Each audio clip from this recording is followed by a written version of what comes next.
Hi, this is Shabna Jain. இன்றைக்கி நாங்கள் ஒரு முக்கியமான விஷயத்தை பற்றி பேச போகிறோம். அதாவது கப்பல்ஸுக்கு இடையில் கம்யூனிகேஷன் எப்படி இருக்கணும், கம்யூனிகேஷன் எந்த அளவுக்கு மிகவும் முக்கியமான ஒரு விடயமாக காணப்படுது என்று சொல்லி பார்க்க போகிறோம். அதாவது முதலாவது நாங்கள் புரிஞ்சிக்கணும், எங்களோட பார்ட்னர் ஒரு மைண்ட் ரீடர் இல்லை. அப்போ நாங்கள் எங்களோட தேவையை சொன்னாதான் அதை எங்களோட பார்ட்னரால் புரிஞ்சு கொள்ளக்கூடிய ஒரு நிலை காணப்படுது. அதே மாதிரி அதை செய்யக்கூடிய ஒரு நிலையும் இருக்குது. ஸோ நாங்கள் எங்களோட தேவை என்னன்னு சொல்லி கட்டாயம் எங்களோட பார்ட்னருக்கு எக்ஸ்பிளைன் பண்ணணும். அதுதான் பேசிக்.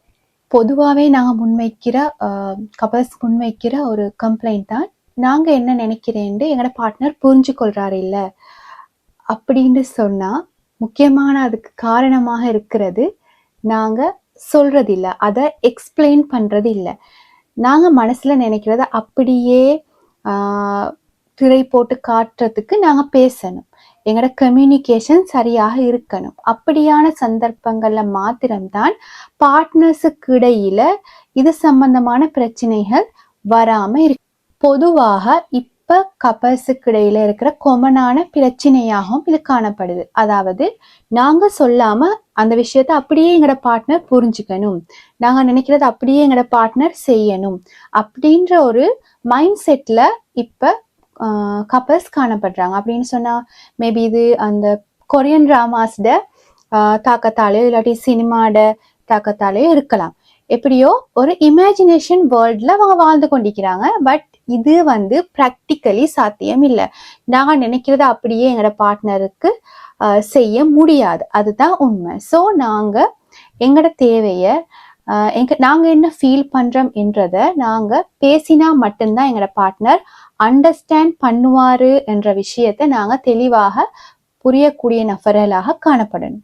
அதே மாதிரி இந்த கம்யூனிகேஷன் எப்படி இருக்கணும்னா, சத்தம் போட்டு கோபப்பட்டு எக்ஸ்பிளைன் பண்ணியும் எந்த பிரயோசனமும் இல்லை. அதுவும் ஒரு இன்னும் எங்களுக்குள்ள ஒரு விரிசலை ஏற்படுத்துமே தவிர அது ஒரு எக்ஸ்பிளனேஷனாக இருக்காது. அதே நேரம் அமைதியாக கடந்து போகிறதும் ஒரு ஹெல்தியான ரிலேஷன்ஷிப்புக்கு பொருத்தமாக இருக்காது.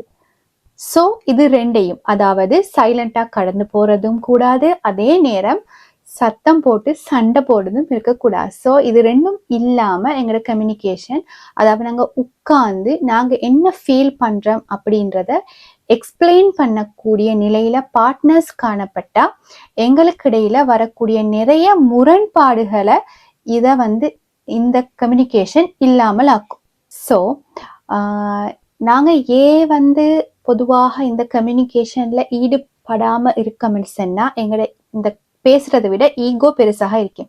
நான் ஏன் போய் சொல்லணும், நான் ஏன் உட்கார்ந்து இதை பற்றி பேசணும், நான் ஏன் இதை எக்ஸ்பிளைன் பண்ணணும், இதை அவராக தானே புரிஞ்சுக்கணும், இதை அவவா தானே புரிஞ்சுக்கணும் அப்படின்ற அந்த ஈகோ பிரச்சனைனால தான் நாங்கள் உட்கார்ந்து பேசுறது இல்லை. பட் இப்படி ஈகோ பெருசாகி கொண்டே போனால் எங்களோட உறவுக்கடையில் இன்னும் விரிசலும் பெருசாகி கொண்டே போகும். ஸோ இந்த ஈகோ ஒரு பக்கம் வச்சுட்டு எங்களோட உறவுகளை இன்னும் நெருக்கமானதாக மாற்றிக்கொள்றதுக்கு நாங்கள் பேசுவோம். உட்கார்ந்து பேசுங்க. பேசினா இன்னும் உங்களுக்கு இடையிலான உறவுகள் நெருக்கமானதாக மாறும். Thank you so much. So ego ஒரு பக்கம் வச்சுட்டு நீங்கள் உட்கார்ந்து பேசுங்க. பேசினா உங்களோட உறவுகளுக்கு இடையிலான நெருக்கம் இன்னும் கூடி உங்களோட உறவுகள் இன்னும் பலமானதாக மாறும். Thank you so much.